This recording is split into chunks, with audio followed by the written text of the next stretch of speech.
अच्छा भल के बिहार में दारू बंद है। कम से कम ये रोज रोज के कचकच से तो जीव छूटल न तो रोज पी के घरे चल गए हम कच कच कच कच करत माने गौना भइल गौना के तब कौनो हमरा सुखे ना बुझाई। रोज घर में अहन पी के कच कच कच कच करे लगेलन। अब बुझाता कि हाँ अब कुछ स्थिति सुधरता न तयने का बात होने का बात। अब पियाला इनके का बुझात रहे कि का कहतड़न का करतड़न कुछ तो बुझाइते ना रहे। अब तो इतना प्यार करेलन कि मन एकदम खुशी से गदगद हो जाला। बाकी अब ले कहवा बाड़ी आइलन का है ना। अरे मतलब का काट बोलो तारा का हुए ना तो बताड़ी तो पिया दिल बड़े एकदम याद कर मरता दिखत तो हम पहले बनतारी हमरा तो नशा नहीं भाई बता नशा नहीं हम ठीक बने हम का बोल मरता तारी नशा होला ना होला ए मरता तारी तू ना पिला ना पिया मरता तू मरता कैसे कर तो तारी दारू पीले बनी मतलब एक दोस्त के बदनाम कर सुनले बनी एगो बात का तो ताड़ी पियला के बाद अषाढ़ के पानी का तो बाजला तो दही फटे लगला। अरे तो देखो नहीं दे भाई क्या बोल भाई दही फट जाए। अरे तुम पी ना लो ये तो पिए नहीं बुझा क्या को तारी हो उसे दिक्कत नहीं है। अरे नशा हां ना ठीक बात करके घर करके अच्छा फोन लगाओ तनी।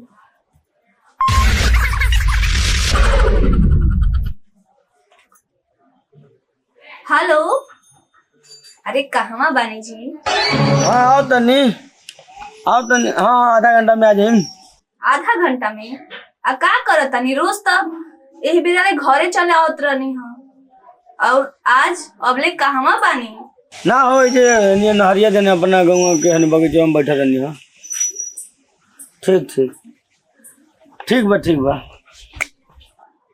अच्छा आ जल्दी आई ना बहुते प्यार करे के मन करत।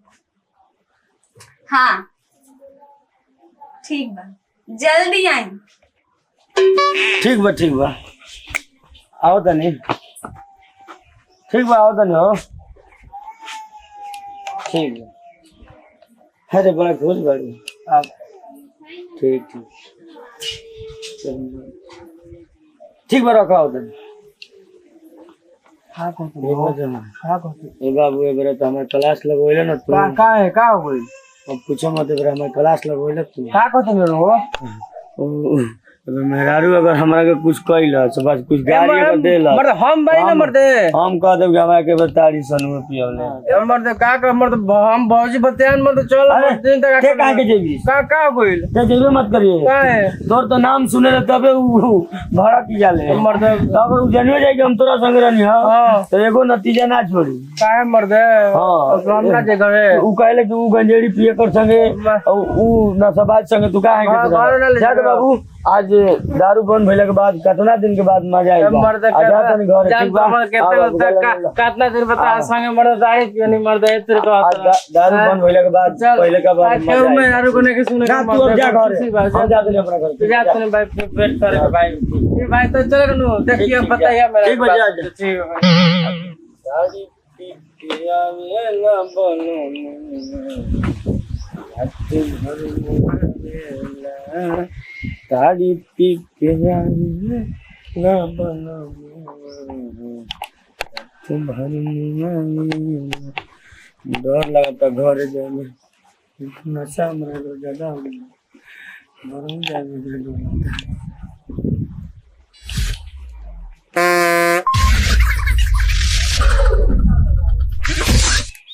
अरे रुआ नहीं का हाँ आगे ना तूने फोन कर फिर पी के आइल का पी क्या गई मैं काम करता रहलू आज का पी ले ली दारू बंद बता का ले पी लेनी कोनो कनी ना हरदम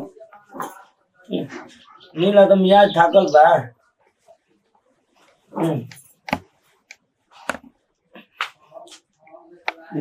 ए सुन ना सुनाई। ए जी हैं उठी ना। का उठी ना? आज हमार दूसर मूड बा और आप दूसरे मूड में बानी आज। अरे मतलब उठी ना, फिर ड्रामा आपका शुरू हो गया का ड्रामा शुरू हो गई? मने रोज तो ऐसे ना ड्रामा करेनी, फिर पहले ही जैसे करे लगनी। पागल दारू बिहार में दारू बंद तो कहाँ दारू पी लेनी? ते तेरे काहे लबड़ियात बानी जी। उठी ना, उठी ना, उठी ना जी। ए जी उठी ना, आज दूसरे मूड में बानी और आप दूसरे मूड में बानी। देखो दारू तो हम पी ना सके ना, इस तरह जवानी की कसम। अच्छा ठीक बा। एगो बात कही कही खिसिएबू ना नु? ना क्रिया खा के कहो खिसिएबू ना? ना खिसिया और जवानी के क्रिया। मैं हम तारा जवानी करे तू हमारे जवानी कहता रू सनवे न कहता लगी संगरू भैया जूस पिए बा जूस। अच्छा हमको नहीं बाबू जूस तो एनर्जी वाला बा, हाँ तो लाओ तनी पिए लेम। तो कहता है बे जूस पीला जूस, तो जूस के भभक में देखा के हमरा के ताड़ी पिया दिल बे बोला। तो मने रहुआ आँख ना रहो कि जूस हा की ताड़ी हा। अरे उह उजरे रहला जूसवा उजरे रहला आ हमरो पिए में निकलत रहत तो मने कुछ उजर रही तो पी ले का। अब का करू? अब उन सनवा न पिया दिला। सनुआ हाँ वो दहिजरा के नाते के साथे का करे गई लानी हा। अरे पूरा गांव जनला कि बहेड़ा हा, गांव के छोड़ुआ साण हा, तो रघुआ ओकरे साथे का करत रहनी हा। अरे भैया भैया कह के पियानो दिले है यार। भैया भैया पूरा गांव जनला कि छोटा साण हा। अरे वो ओकरे साथे का करे गई लानी हा। हम झूठों में आप पे शक करत रहनी हा। हम पूरा गांव जानला कि उ कैसन हा। कुकुरे लेखा भर गांव घूमत रहेला। अरे वो ओकरा साथे ना जाई बाज के बाद से एकदम कहियो ना जाई, कान धक कह दनी वो बोलावे नु तब ना जाई। हम झूठों के शक करनी है अपना राजा जी पे। हमके ना पता रहल है कि वो कुकुर रवा के ताड़ी पिया देलेगा। दहिजरा के नाते के साथे आप कब मत जाए, कहियो ना जाई। हाँ एकदम माफ कर दे, आज के बाद कहियो जेबे ना करो मानो कुछ पी हम घटोर गल बनी एक लबनी। धीरे धीरे मौसम पेटों में गड़बड़ गड़बड़ करता है। सुनो ना, हाँ तने गुणवा दुखा तो तने दबाओ ना। ठीक बा, तने बढ़िया दबाओ।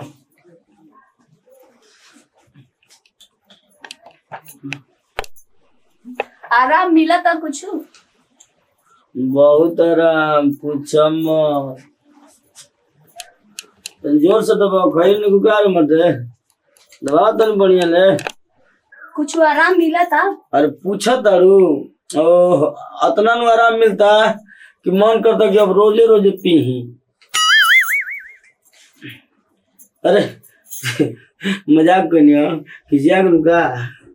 आज के बाद कान धरतनी कसम से दाढ़ी तारू कुछ पियल बंद आना केहू के बात में सीधा अपन काम कर जा, सीधा अपना घरे आओ। ठीक बा? तो सुत सुत तो तने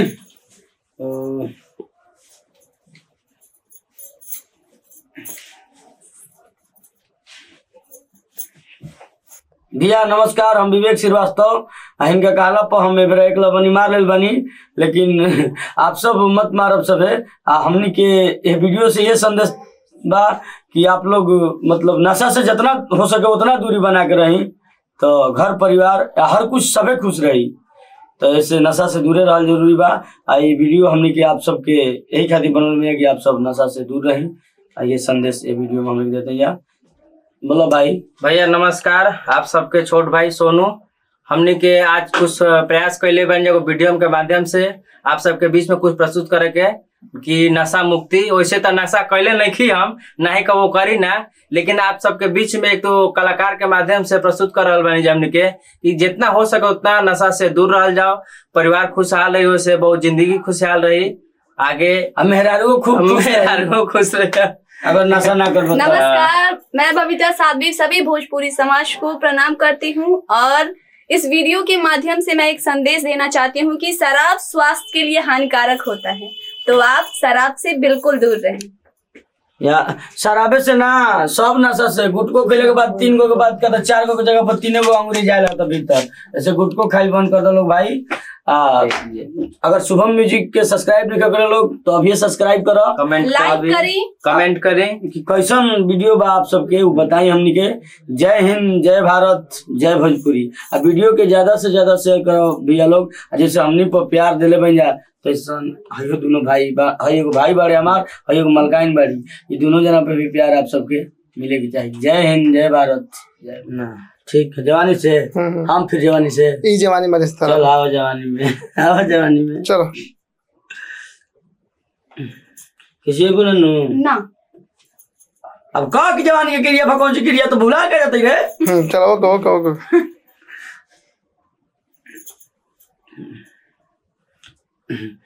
एक बात कही किसी को ना राउर जवानी के क्रिया मतलब हमारे जवानी की क्रिया सनवे न कहता लगी संगरू भैया जूस पिए जूस। अच्छा हमको नहीं बाबू जूस तो एनर्जी वाला बा। हाँ तो लाओ तनी पिए लेम।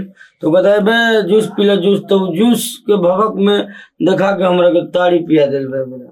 तो मने रहुआ आँख ना रहल कि जूस हा की ताड़ी। अरे उह उजरे रहला, जूसवा उजरे रहला आ हमरो पिए में निकलत रहत। तो मने कुछ उजरे रही तो पी ले का। सुनो ज्यादा बकवास मत करो आ सूते दम माथा भर। अरे वो बकवास मत करी, आज मूड हमार दूसर बा। अरे वो ड्रामा मत करी। अरे मारत ये का रे। अच्छा तुम ए जी उठी ना। का उठी ना बताओ।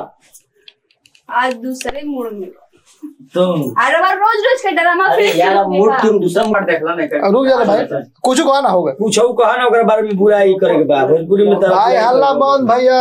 हाँ रेडी। 1 मिनट चुप रह जा। Ready ready. कितना रोमांटिक मूड में बानी। पूरा गांव जानला कि उ कैसन है। कुकुरे लेखा भर गांव घूमत रहेला। अरे वो ओकरा साथे ना जाई आज के बाद से। एकदम कहियो ना जाई। कान धक कह दनी वो बोलावे नु तब ना जाई। हम झूठो के शक करनी है अपना राजा जी पे। हमके ना पता रहल है कि वो कुकुर रवा के ताड़ी पिया देले बा दहिजरा के नाती। हम झूठो में रवा पे शक करते रहे। माफ कर दी। तो मन तो कहता तरह